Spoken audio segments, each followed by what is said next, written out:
అందమైన జీవితం కార్యక్రమానికి స్వాగతం. నమస్తే కళ్యాణ్ గారు. వైఫ్ అండ్ హస్బెండ్ కొన్ని కారణాలతో విడిపోదాం అనుకుంటున్నారట. సో కళ్యాణ్ గారితో నేను మాట్లాడాలండి. కాల్ చేసేస్తానండి. చేయండి జయ గారు. బయట నుంచి కూర్చొని మాట్లాడే మనకు ఒకలా ఉంటుంది జయ గారు. అవునండి. యాక్చువల్ గా అనుభవించేటటువంటి మనం ఈ మాట్లాడి గంటన్నర కాదు, వాళ్ళు ఎన్నో సంవత్సరాలు బట్టి అనుభవించుంటారు కాబట్టి విసుగు వేసారిపోతారు. అవునండి. హలో సిరి అండి. అవునండి, ఎవరు? నేను జయానండి, అందమైన జీవితం ప్రోగ్రామ్ నుంచి కాల్ చేస్తున్నానండి. నమస్తే మేడం. నమస్తే అమ్మ. రైట్, కళ్యాణ్ చక్రవర్తి గారు ఉన్నారు, ఒక్కసారి మాట్లాడతారా? నమస్తే అమ్మా సిరి. నా పేరు సిరి అండి. నేను హైదరాబాద్ నుంచి కాల్ చేస్తున్నాను. ఓకే, వయసు అమ్మా? నా వయసు 25 అండి. దేని గురించి అమ్మా? మ్యారేజ్ ఇష్యూవా దేని గురించి? అవునండి, నేను ఇంకా నా భర్త తో భరించలేక ఆయన అంటే నాకు ఇంకా విసుగు పుట్టి ఇంకొక అడుగు కూడా నేను ఆయనతో జీవించాలనుకోవట్లేదండి.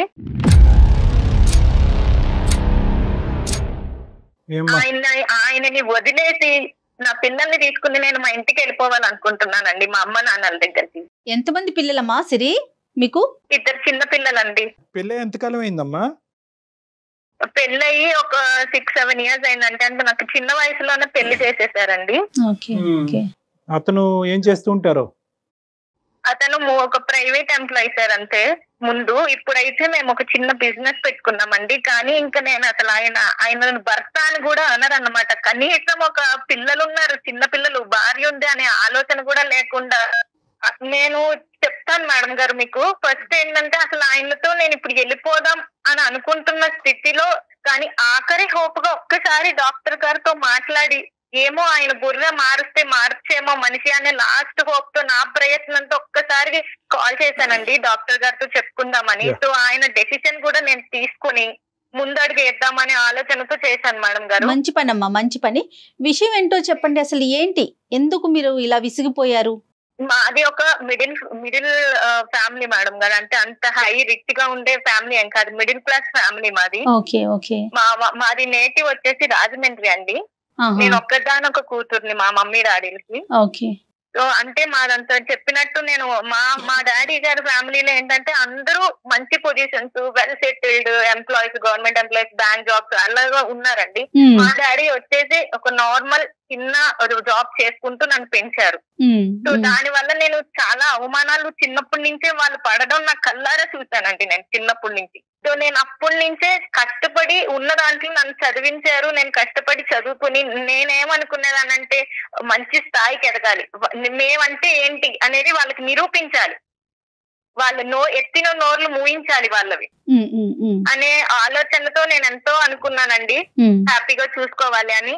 సో ఏదో ఇలాగ గంతకు తక్క బొంత అన్నట్టు మాకున్న ఫ్యామిలీ దాంట్లోనే మాకు ఒక ఏదో సంబంధం చూశారు, పెళ్లి చేశారండి. అతను ఒక నార్మల్ ప్రైవేట్ ఎంప్లాయీ అండి. అప్పట్లో ఒక 15-16 వేలకి శాలరీలో జాబ్ చేసేవారు ఆయన. అంతా ఫస్ట్ అంతా బానే ఉండేదండి. తర్వాత ఆయన నేను అబ్జర్వ్ చేస్తూ గడిచిన కొద్దీ ఏమవుతుందంటే ఆయన అంటే ఒక స్థిరత్వం లేదండి ఆయన బుర్రలో. జాబ్స్ మారుతూ ఉండేవాడు, ఆ జాబ్ నచ్చలేదు అనేవాడు, వెంటనే ఇంకోటి మారిపోయేవాడు, సరిగ్గా అసలు ఏ జాబ్ చేసేవాడు కాదండి. ఎన్ని ఉద్యోగాలు మారాడమ్మా ఇన్ని సంవత్సరాలు మీ పెళ్లిలో? ఒక 5-6 అట్లా మారుతూనే ఉన్నాడండి. ఆల్మోస్ట్ ఇయర్ కి ఒకటి మారుతూనే ఉన్నారండి. అయితే ఇంకా నేను ఏంటి అసలు ఎందుకు ఇలా చేస్తున్నారు మీరు అంటే, నాకు కష్టపడడం ఇష్టం లేదు, నాకు హార్డ్ వర్క్ ఇష్టం లేదు, నేను స్మార్ట్ గా ఆలోచిస్తాను, స్మార్ట్ వర్క్ అంటేనే ఇష్టం, నాకు కూర్చున్న దగ్గరికి అన్ని వచ్చేయాలి. ఇంకా ఆయన గారు ఎలాంటోడంటే ఆకాశం నుంచి వెంటనే కింద పడిపోవాలి, కావాల్సిన దగ్గరికి వచ్చేయాలి. అదే ఇంకా అంత అసలు ఇంకా అంత స్మార్ట్ గా వచ్చేయాలి, నేనేం కష్టపడకూడదు, అలా కూర్చోవాలి, తిని కూర్చోవాలి అంతే, నాకు అన్ని వచ్చేయాలి, అంత లగ్జరీగా ఉండాలి, అలా ఉండేవాడండి. సరే ఈయనతో పెట్టుకుంటే నా వల్ల కాదు, నా పిల్లల్ని నన్ను చూసుకోవడం అవ్వదు, నేను అనుకున్న కళలు ఎప్పుడు నెరవేరాలి, నాకు ఇల్లు కట్టుకోవాలని ఆశ అండి చిన్నప్పటి నుంచి. ఇంటికి సంబంధించినటువంటి అవసరాలు ఎంతవరకు తీర్చాడు? సేవింగ్ చేసి అవసరాలు తీర్చిన తర్వాత ఈ విధంగా ఆలోచన అనేటటువంటిది ఉందా అతనికి? లేదంటే అవసరాలు లేదు, సేవింగ్ లేదు, ఉద్యోగం తర్వాత ఉద్యోగం మారి స్మార్ట్ అనుకుంటూ ఉంటామేనా?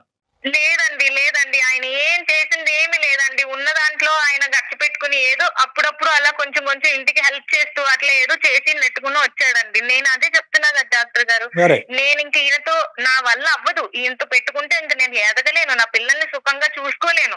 కాదు నాన్న ఒక్క నిమిషం సిరి. ఒక ఇంపార్టెంట్ పాయింట్ ఏంటంటే మనం వేదిక వరకు వచ్చి ఒక ఆఖరి అవకాశంగా డాక్టర్ గారితో మాట్లాడితే పరిష్కారం ఉంటుందేమో అనే ఆలోచనతో వచ్చినటువంటి మీరు పదే విసుగు వేసారిపోయిన బయటకు వెళ్ళిపోతాను అనేది కాదు.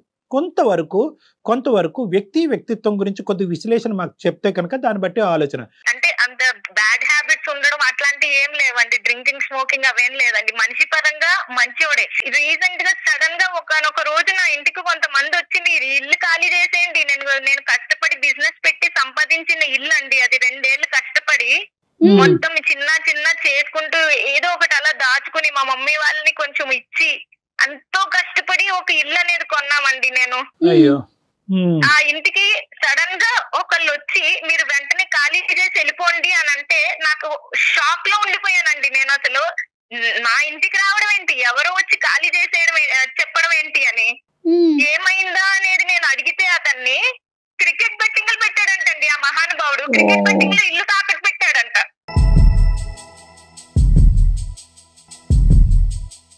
ఓహో, స్మార్ట్ అంటే ఇలాంటి స్మార్టా? అదే కదా మేడం గారు నా బాధ అంతాను. మంచి దారిలో ఎంత ఎవరు కాదంటారండి, ఇలా బెట్టింగ్లు ముందర కూడా అట్లాగే చేసేవాడండి, నాకు తెలియకుండా చేసేవాడు. అంటే ముందరంటే ఎప్పుడమ్మా, ఎన్ని సంవత్సరాల నుంచి అతనికి అలవాటు ఉంది బెట్టింగ్ అనేది? ఒక 1 year నుంచి అండి, 1-2 years నుంచి. అంటే క్యాంటీన్ దగ్గర పెట్టడం వల్ల జనాలు ఎవరెవరో వస్తారు, ఎవరినో చూసి ఎవరో ఆలోచన ఇచ్చారని చెప్పేసి వాళ్ళ ఫ్రెండ్ ఎవరో ఇలాగే పెట్టాడంటండి బెట్టింగ్. అతనికి డబ్బులు వచ్చాయంట, వాళ్ళ వైఫ్ కి అది కొన్నాడు ఇది కొన్నాడు అని చెప్పేసి ఈయన కూడా పెట్టాడంట. కాదమ్మా, మీ క్యాంటీన్ ఏంటమ్మా, మీరు బిజినెస్ నడిపిస్తున్నారు ప్రస్తుతం? అది చెప్పిందండి. అదే సార్, మేము కష్టపడి నేను ఒక ఆలోచనతో ఆయనకు బిజినెస్ అనేది మేము ఒక మొబైల్ ఫుడ్ కోర్ట్ లాంటిది పెట్టామండి. పెట్టారు కానీ ఒక స్థిరత్వం లేనటువంటి వ్యక్తికి ప్రతిరోజు ఒక నెలసరి జీతం కాకుండా ప్రతిరోజు చేతుల్లో డబ్బులు కనిపిస్తే కనుక ఈ మనిషి ఆలోచన ఏ విధంగా పోతుంది అనేటటువంటి ఆలోచనతో మీరు ముందు చూపుతో బిజినెస్ అనేది పెట్టారా, లేదంటే? అదే సార్, అవును. అంటే మనది అనే ఆలోచన ఉంటే ఇక్కడే ఉండి మంచిగా చేసుకుంటారు కదా సొంత బిజినెస్ అంటే అనుకుని ఆయన ముందు ఒప్పుకోలేదండి. నేను ఎన్నిసార్లు అడిగా ఆయన ఒప్పుకోలేదే, నేనేం పెట్టుకునేదేంటి, నేనేం చేయను, నేనేం చూడను అన్నాడు.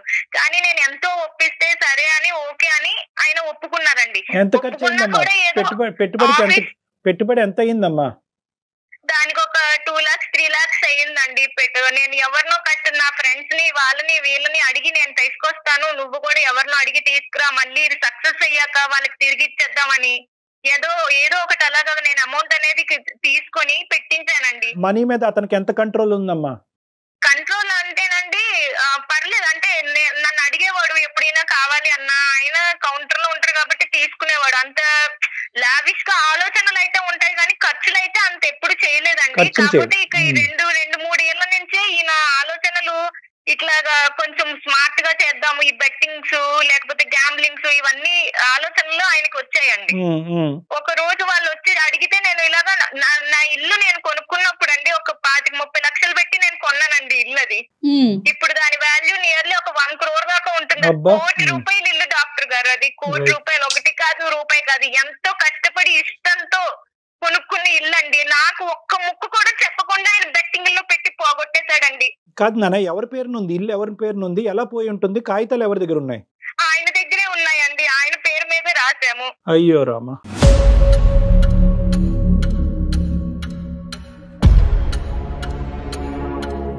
ఇప్పుడు ఏమైపోవాలి డాక్టర్ గారు, నేను నా పిల్లలు మళ్ళీ ఆ మొదటి నుంచి నేను ఇలా రాగలనా అండి? ఇంత కష్టపడి నేను సంపాదించగలనా అండి మళ్ళీ?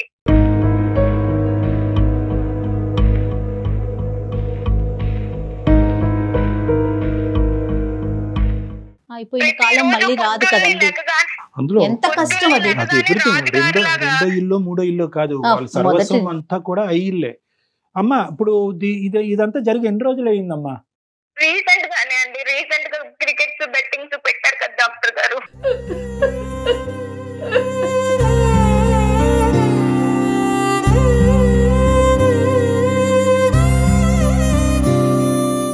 ఏంటి ఇప్పుడు ప్రశ్నిస్తే సమాధానం ఏంటి అతని దగ్గర నుంచి? ఏం లేదండి, అంతే. నేను ఇంతే, పోయింది, డబ్బులు వస్తే వాడేసుకుంటావు కదా, ఆనందపడిపోతావు కదా, పోయినప్పుడు మాత్రం ఎందుకు ప్రశ్నిస్తున్నావు అంటున్నాడండి. సో అంటే ఇంతకు ముందు గెలిచి మీ చేతికి డబ్బులు ఇచ్చిన సందర్భాలు, మీరు ఆనందపడిన సందర్భాలు ఉన్నాయా? లేవు డాక్టర్ గారు, లేవు. ఇప్పుడు నేను ఇది పెట్టడం వల్ల వస్తే నువ్వు ఆనందించేదానివి కదా, పోయింది కాబట్టి నువ్వు నన్ను ప్రశ్నిస్తున్నావు, లేకపోతే నన్ను అడిగేదానివా నువ్వు అని అంటున్నాడండి. సో మీకు తెలిసి ఎప్పుడు కూడా ఈ అంశాన్ని ప్రోత్సహించలేదు?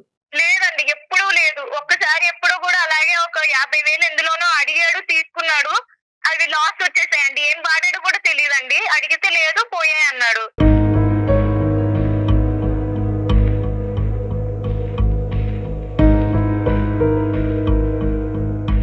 అమ్మ, యావరేజ్గా నా దగ్గర రోజుకి ఒక 60-70 కేసులు చూస్తే, 50-60 కేసులు చూస్తే కనుక అట్లీస్ట్ ఈ మధ్యకాలంలో దురదృష్టమో ఏంటో మరి నాకు తెలియదు కానీ యావరేజ్గా 10-12 కేసులు ఈ ఘోరాతి ఘోరమైనటువంటి బెట్టింగ్లో మొత్తం అతను, కుటుంబం, సర్వస్వం, ఇల్లు అన్నీ అమ్ముకుని తాకట్టు పెట్టేసుకుని ప్రైవేట్ యాప్స్కి వెళ్ళిపోయి ప్రైవేట్ యాప్స్లో లోన్స్ తీసేసుకుని ఆ లోన్ మీద ఇంట్రెస్ట్ ఏమో వచ్చి 10 రెట్లు 20 రెట్లు ఉంటుంది. దాని గురించి ఏంటంటే ఎవరికీ చెప్పకుండా వాళ్ళు బ్లాక్మెయిల్ చేస్తూ, వాళ్ళు ఏ స్థాయిలో బ్లాక్మెయిల్ చేస్తారంటే నువ్వు అప్పు ఇంకో 15 రోజుల్లో తీరుస్తావా, లేదంటే మొత్తం వీళ్ళు ఫోన్ యాక్సెస్ తీసేసుకుంటారు.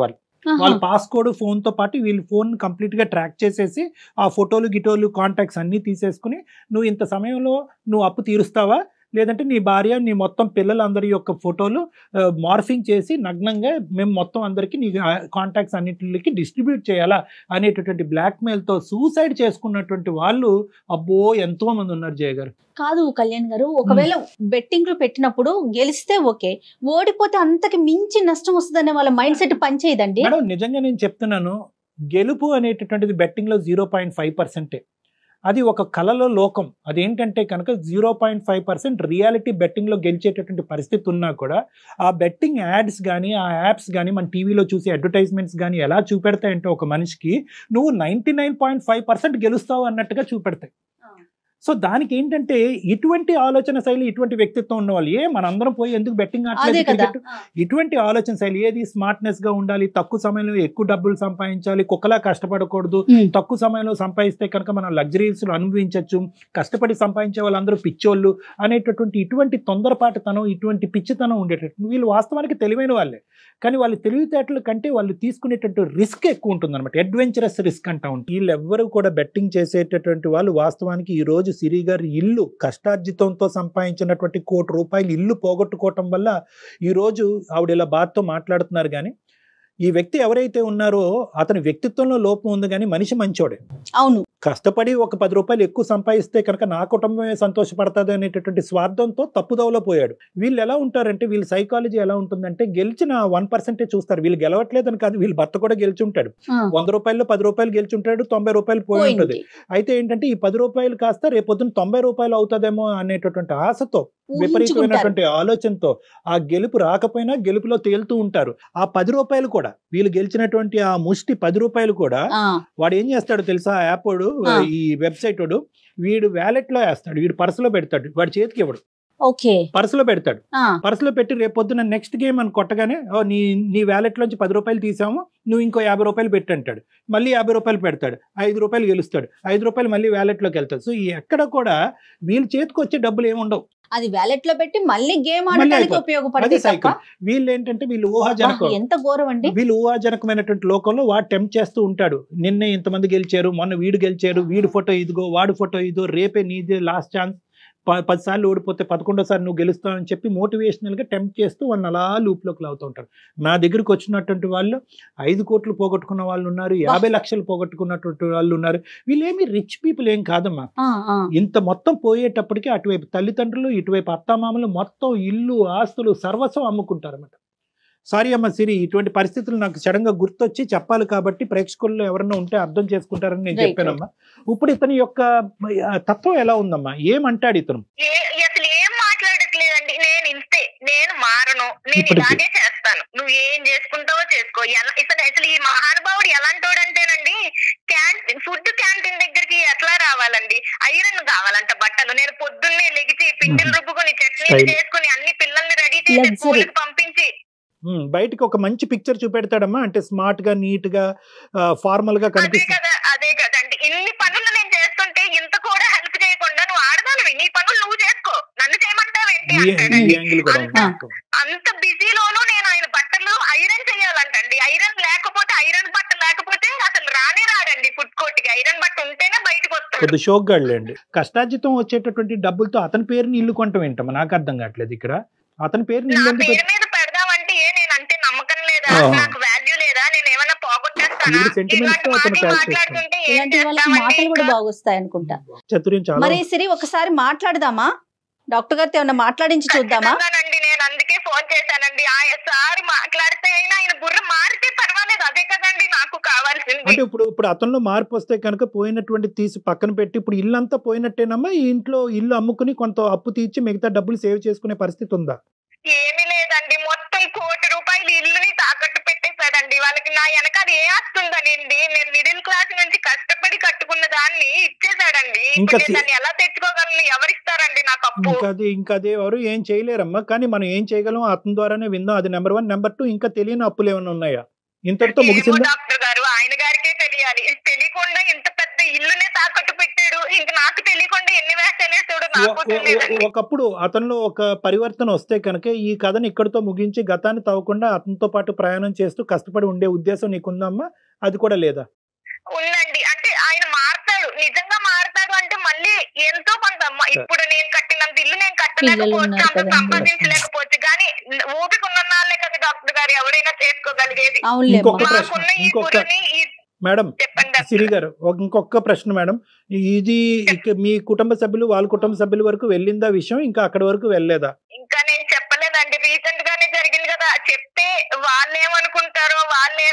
ఆల్రెడీ మా ఫ్యామిలీలో నేను ఎంతో ఘనంగా ఇల్లు కట్టి గృహప్రవేశానికి పిలిచి నేనేంటో చూపించి వాళ్ళకి అలాంటి నోరులు మూయించానండి.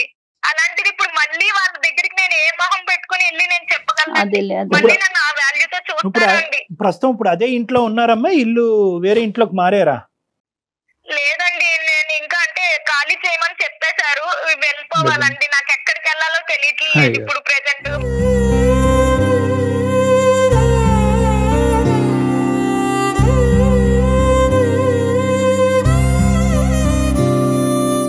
అతని పేరేంటమ్మా? అతని పేరు రాజు అండి. ఎక్కడున్నారమ్మా రాజు గారు? ఇప్పుడు ఫుడ్ క్యాంటీన్ దగ్గరే ఉన్నారండి, అక్కడనే ఉన్నారు. నేను ఈ రోజు ఇంకా నాకు ఓపిక లేదని మార్నింగ్ నేను కొంచెంసేపు ఉన్నాక వస్తాను, నువ్వు వెళ్ళు అని చెప్పేసి ఆయన పంపించానండి, అన్ని సెట్ చేసేసి అక్కడ. చూడమ్మా, అతను మరి క్యాంటీన్ దగ్గర బిజీగా లేకపోతే ఒకసారి ఫోన్ కలుపు, నేను మాట్లాడాలనుకుంటున్నా. ఖచ్చితంగా చేస్తాను డాక్టర్ గారు, ఒక్క నిమిషం అండి. ఓకే నాన్న. आपका कॉल होल्ड पर है, कृपया प्रतीक्षा कीजिए, please stay on the line. Hello hello, Siri చెప్పు. ఏంటి? ఎక్కడ ఉన్నారండి? ఇక్కడ ఉంటాను, క్యాంటీన్ దగ్గరే ఉన్నా. సరే కానీ నేను నా ఊరు వెళ్తున్నాను పిల్లల్ని తీసుకొని. ఎందుకు? ఏమైంది? ఎందుకు వెళ్తున్నావు? లేదండి, నేను రావట్లేదు, మీరే అది చూసుకోండి సరేనా? మీరే అది మెయింటైన్ చేయండి. నేనైతే ఇంకా నేను వెళ్ళిపోతున్నానండి పిల్లల్ని తీసుకొని, ఇంకా రాను. ఒక్కడి వల్ల ఎలా అవుతుంది? అవన్నీ చూసుకోండి, నాకేం సంబంధం లేదండి. ఇంకా నేను మీతో ఉండలేనండి, నేను వెళ్ళిపోతున్నాను నా పిల్లల్ని తీసుకొని. ఆఖరిసారిగా నేను ఒకసారి మన కళ్యాణ్ చక్రవర్తి గారు డాక్టర్ సైకియాట్రిస్ట్, ఆయనతో నేను ఈ విషయం అనేది నేను చెప్తానండి. మన విషయము డప్పు లేదు పప్పు లేదు, నేను కాల్ అనేది కలిపాను. ఒకసారి ఆయన లైన్ లో ఉన్నారు, ఆయనతో మాట్లాడండి. మీరు ఆ క్యాంటీన్ ఎవరికైనా అప్పు చెప్పి ఒక 10 నిమిషాలు పక్కకు వచ్చి మాట్లాడండి. రాజుగారు నమస్తే అండి. రాజుగారు నమస్తే. నేను ఊరోనే గానీ కొద్దిగా ఇటువంటి విషయాల్లో కొద్దిగా చాకచక్యంగా డీల్ చేసేటటువంటి వ్యక్తి. సో కాసేపు మీరు మాకు టైం ఇవ్వగలిగితే కనుక ఒక 2 నిమిషాలు మాట్లాడతాం మీతో. చెప్పండి. రైట్ రాజుగారు, ఇప్పుడు పరిస్థితి ఏంటంటారు?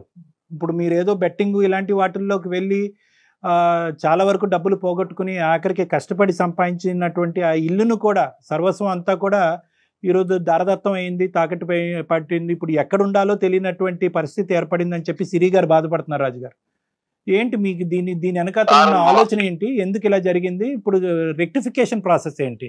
ఏ విధంగా ఈ ప్రాసెస్ ని మనం రిపేర్ చేయగలం? లైఫ్ లో రూపాయి దాచుకొని ఎదగాలంటే తొందరగా ఎదగలేము కదా సార్. అదే ఈ బెట్టింగ్ ద్వారా దీని ద్వారా అయితే తొందరగా ఎదగలుగుతాం. ఇప్పుడు మా బడ్డీ కొట్టు వరకు వచ్చి చాలా మంది అనుకుంటారు, టిఫిన్ చేసుకుంటూ వాళ్ళు మాట్లాడుకుంటున్నారు. మా ఫ్రెండ్ కి ఒకతనికి 50,000 పెడితే 30 లక్షలు వచ్చింది.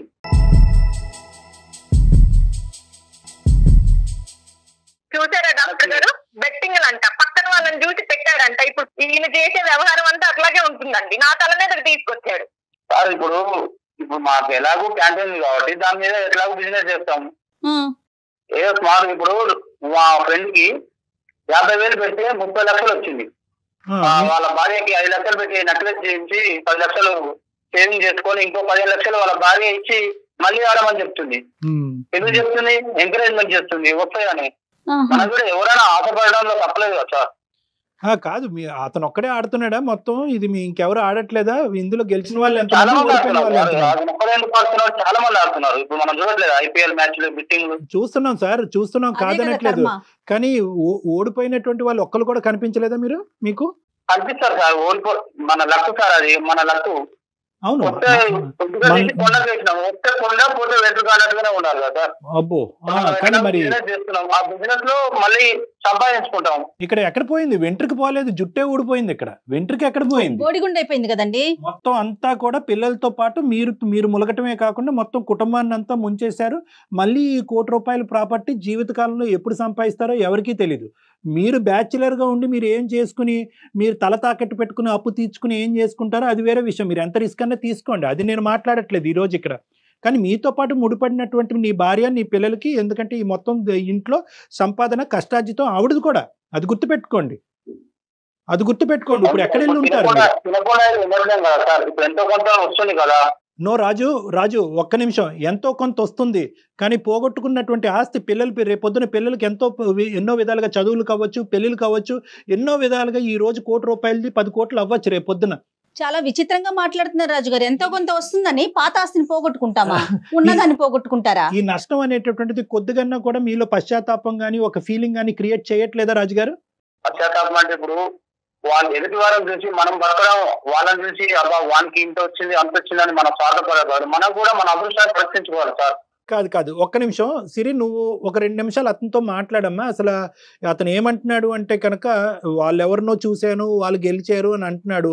వాళ్ళు ఎవరు అనేది మీ షాప్కి వచ్చినటువంటి వాళ్ళు నీకు కనిపించారమ్మా? వాళ్ళు నీతో కూడా చెప్పారా? ఎవరే బాబు 50,000 పెడితే సిరి మేము 50,000 పెడితే? ఏం చెప్పలేదండి. రోజు తినడానికి చాలా మంది వస్తూ ఉంటారు కదండి. అలా ఈయన కూర్చుని ఆయన క్యాష్ కౌంటర్ దగ్గర కూర్చుంటాడండి. ఆయన ఎవరితో మాట్లాడేదో నేను అనకాల నా పనుల్లో నేను ఉంటానండి. ఆయన ఎవరితో మాట్లాడుతున్నాడు, ఏం చేస్తున్నాడు అంత గమనించుకోం కదండి. పేరుకి రాజండి బాబు, నువ్వు పేరుకి రాజమ్మ, రాజు మహారాజులా ఫీల్ అయిపోయి నువ్వు వేషాలు అనేది వెయ్యొద్దు ఇక్కడ.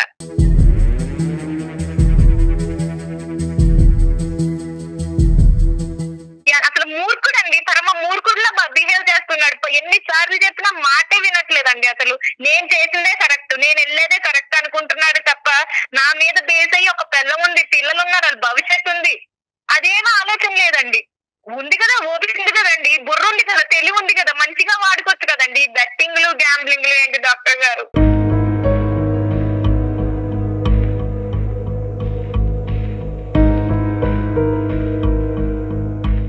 ఆడితే దాంట్లో వస్తుంది సార్, తగిలితే తగలొచ్చు. నువ్వు దీని మీద ఏమైనా రీసెర్చ్ చేసావా? నెక్స్ట్ టైం తగులుతుంది. నువ్వు చూసినటువంటి ఆ ఒక్క వ్యక్తి 50,000కి 3 లక్షలు వచ్చినటువంటి ఒక్క వ్యక్తిని నువ్వు చూసావు. నేను కొన్ని వేల మంది ఈ గ్యాంబ్లింగ్ వల్ల మునిగిపోయినటువంటి వాళ్ళని చూశాను. నా అనుభవం ఎక్కువ, నీ ఆలోచన ఎక్కువ. ఒక్కసారి ఆలోచించుకో.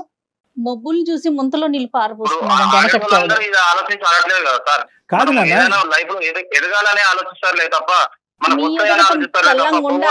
మీరు చెప్పేది ఆలోచించట్లేదు రాజు గారు. ఫ్యూ థింగ్స్ నేను అడుగుతాను. ₹1,00,00,000తో వ్యవహారం చెల్లుబాటు అయిందా? ఇంకా వెనకతలు ఏమన్నా అప్పులు సప్పులు ఉన్నాయి? ఆవిడకు ముందే చెప్పండి, అప్పుడే గుండె పగిలేటట్టుంది ఆవిడ ఆల్రెడీ నిర్ణయం తీసుకుంది. మేము ఇంట్లోంచి వెళ్ళిపోతాను, పిల్లలతో పాటు వెళ్ళిపోతాను. ఈ మూర్ఖత్వంగా మాట్లాడి అట్లీస్ట్ పోయింది ఎలాగో పోయింది, దానికైనా నేను మెంటల్గా ప్రిపేర్డ్ ఉన్నాను. ఇప్పటికైనా ఆ మనిషి కనువిప్పు కలిగి ఒక మంచి ఆలోచనతో ముందుకు వస్తే కనుక నేను యాక్సెప్ట్ చేయగలను. ఒక స్థిరంగా మన ఇద్దరు కష్టపడి పైకి వెళ్ళడానికి మళ్ళీ ప్రయత్నం చేద్దామనే ఉద్దేశంతో ఆవిడ ఒక గోరంత ఆస్తూ ఒక వెంట్రుకంత ఆస్తూ ఆవిడ వెయిట్ చేస్తుంది. ఆ ఆశ కరెక్ట్ అంటారా? మీరు మారేటటువంటి ఉద్దేశం మీకుందా లేదా? ₹1,00,00,000 వస్తే 30 కోట్లు వచ్చేది. అప్పుడు ఇలా మాట్లాడేదా తను? రాజు ఒకటి ఈ ₹1,00,00,000కి 30 కోట్లు వస్తాయి, ఈ లెక్కలన్నీ అనవసరం. వస్తాయి అనేటటువంటి గ్యారంటీ ఎంతవరకు ఇవ్వగలరు? వచ్చే లోపల ఈవిడేదో పోయింది సార్. గుడ్ టైమ్ లో వస్తుంది. కేరళ లాటరీ వేస్తాను, యానం లాటరీలో వేస్తాను. నిజంగా నాకు అర్థం కావట్లేదు ఇప్పటికీ కూడా మాట్లాడాలన్న మాట ఆయన నోట్లోంచి రావట్లేదు. ఇంకా అంటున్నాడండి ఆ వ్యక్తి. ఏం అసలు మానవా? ఇంకా డబ్బు లేకపోతే భర్తను వదిలేస్తారండి. చూసారండి, డబ్బు లేకపోతే భర్తను వదిలేస్తున్నారు. ఎలా బతుకుతావు సమాజంలో? భర్త లేకుండా ఎలా బతుకుతావో నేను స్మార్ట్నెస్ గురించి మాట్లాడే మూర్ఖుల్లాగా అనిపిస్తున్నావు రాజు. నా మాటలో తప్పుగా అనిపిస్తే కనుక క్షమించు. నువ్వు స్మార్ట్నెస్ అనేటటువంటి పదంతో మూర్ఖత్వంగా ప్రవర్తిస్తున్నావు. నిజంగా డబ్బు ఉంటేనే బతుకుతావా, డబ్బు లేకపోతే బతకలేవా, డబ్బు ఉంటేనే భార్యలు భర్తలతో ఉంటారు లేదంటే వదిలేస్తారు అంటే కనుక ఖచ్చితంగా నిజం అది. ఎందుకు ఎలా బతకాలి ఆవిడ రేపొద్దు నుంచి? ఆ పిల్లల్ని రూపాయి 2 రూపాయలు కాదు, మనం కష్టపడి కింద నుంచి ఎదిగిన కోటి రూపాయలు. అర్థమవుతుందా నీకు? అసలు లక్షలు కాదు. అదృష్టవంతుడు లేకపోతే దేవుడు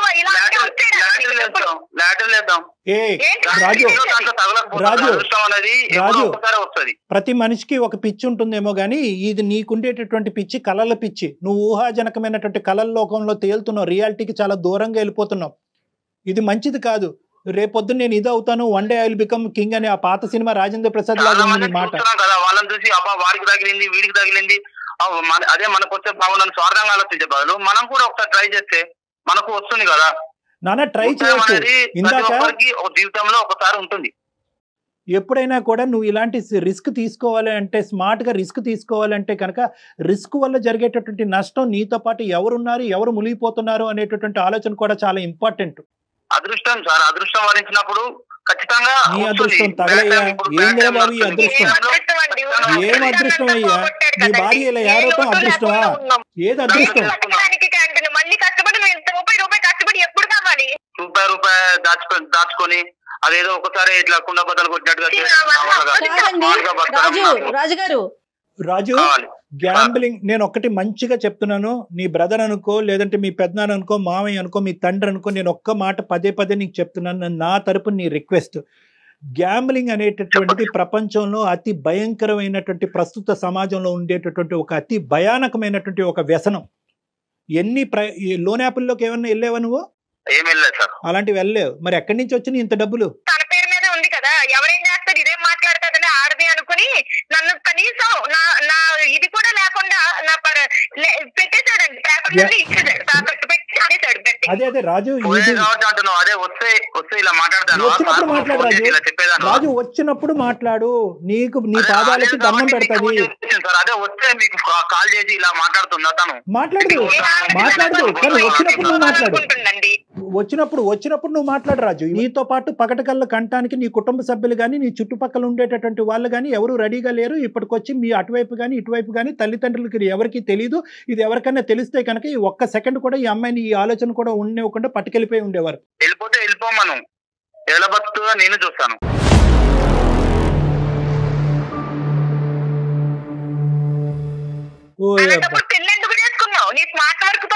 ఏం మాట్లాడుతున్నావు అయ్యా? నీలో ఈ యాంగిల్ కూడా ఉంది, ఈ సాడిస్టిక్ యాంగిల్. బతికించడం కోసమే కదా నేను ఆలోచించేది. నేను రాసిస్తున్నాను 100% గ్యారంటీ. చాలా సుఖంగా సంతోషంగా అమ్మాయి బతుకుతుంది పిల్లలతో పాటు. ఈ రోజు నష్టం నీకు.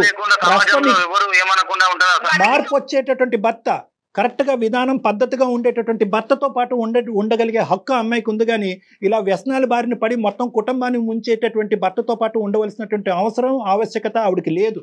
ఆవిడకి తెలివితేటలు ఉన్నాయి, ఆవిడకి ఆలోచన శక్తి ఉంది. ముఖ్యంగా కష్టపడి స్మార్ట్నెస్ అనే పదాన్ని పక్కన పెట్టి కష్టాన్ని నమ్ముకుని బతికేటటువంటి తత్వం, కెపాసిటీ ఆవిడకు ఉంది. నువ్వెవరు ఛాలెంజ్ చేసేదానికి ఆవిడకి? ఏం బెదిరిస్తున్నావా రాజు? భర్త లేకుండా ఎలా ఉంటారని? ఆ రోజులు ఎప్పుడో మారిపోయినాయి. దయచేసి వాస్తవంలోకి రా.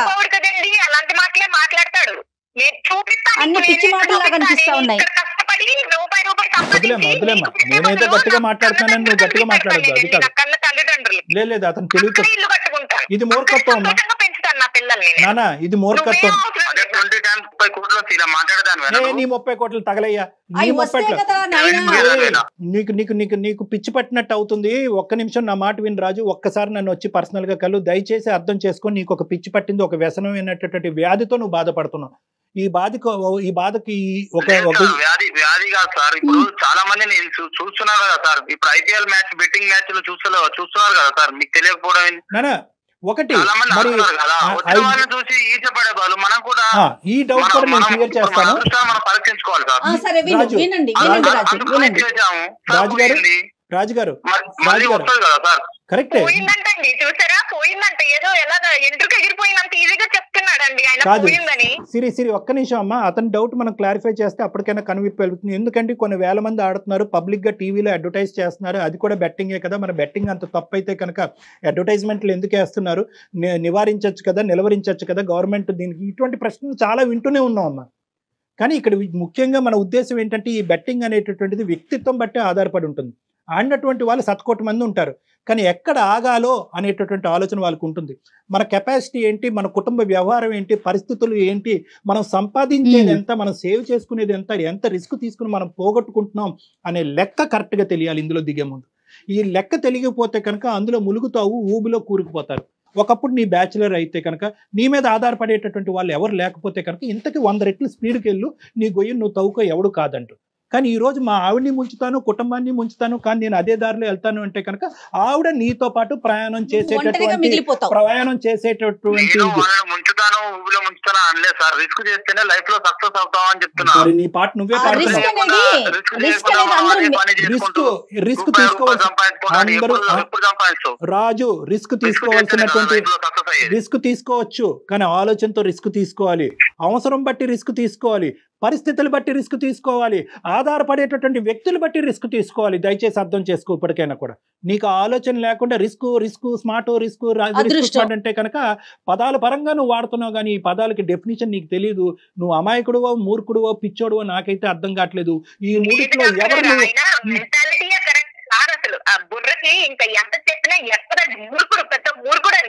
ఇలాంటి ఆలోచనే ఉంటే ఎవ్వరు ఉద్యోగాలు గాని వ్యాపారాలు గాని ఏమి చెయ్యో, అదృష్టం కోసం పరుగులు పెట్టడమే. ఒక్కసారి నా దగ్గర రండి, పిల్లల భవిష్యత్ దృష్ట్యా ఇంకెవరు వద్దు. నీ భార్య వదిలేసే, నీ గురించి వదిలేసే, నా మాటలు కూడా వదిలేసే. పిల్లలు, చంటి పిల్లలు, నీ 30 కోట్లు వద్దు. నువ్వు కష్టపడేటటువంటి ఆ 10 రూపాయలు చాలు, మా స్కూల్ ఫీజులు కట్టి మాకు తిండి పెడితే చాలు మా నాన్న అనుకునేటటువంటి అడగలేనటువంటి వయసులో వాళ్ళు ఉన్నారు. రేపు అడిగేటటువంటి వయసులో వాళ్ళు వస్తే కనుక నీ మొహం ఎక్కడ పెట్టుకోవాలని నీకు తెలియదు. కాబట్టి ఆ పిల్లల భవిష్యత్తు దృష్ట్యా ఒక్కసారి నా దగ్గరికి రా. మీరు డాక్టర్ గారి దగ్గరికి రండి, మాట్లాడండి. ఆయన చెప్పిన దానికి మీరు కన్విన్స్ అయితేనే ముందు స్టెప్ వేయండి, లేదంటే లేదు, మీ ఇష్టం. ఏం చేయలేరు సార్. మనం ఎంత చేసినా పిల్లల కోసం, పిల్లల భవిష్యత్తు అంటున్నారు కాబట్టి, పిల్లల కోసం కాబట్టి సరే సార్. Very good. దండం పెట్టు. రామ్మ please welcome, please welcome. Okay right Siri, ఇంకా సిరి మీరు ప్రొలాంగ్ చేయకండి. ఫోన్ కాల్ అయిపోయిన తర్వాత డాక్టర్ గారిది ఒక్కసారి నేను ఫోన్ నెంబర్ మీకు షేర్ చేస్తాను, ఇమీడియట్ గా తీసుకొని రండి అమ్మ కళ్యాణ్ గారి దగ్గరికి. ఖచ్చితంగా వస్తానండి, థ్యాంక్ యూ అమ్మా. వస్తానంటే ఈ విజయానికి మొదటి మెట్టు. సో నాకైతే 210% ఇటువంటి కేసెస్ డీల్ చేసేటటువంటి దాంట్లో నాకు అనుభవం ఉంది కాబట్టి ఖచ్చితంగా రండి అమ్మా. I'm positive about this. Right Raju? Okay అమ్మా, ఓకే అమ్మా, ఓకే రైట్.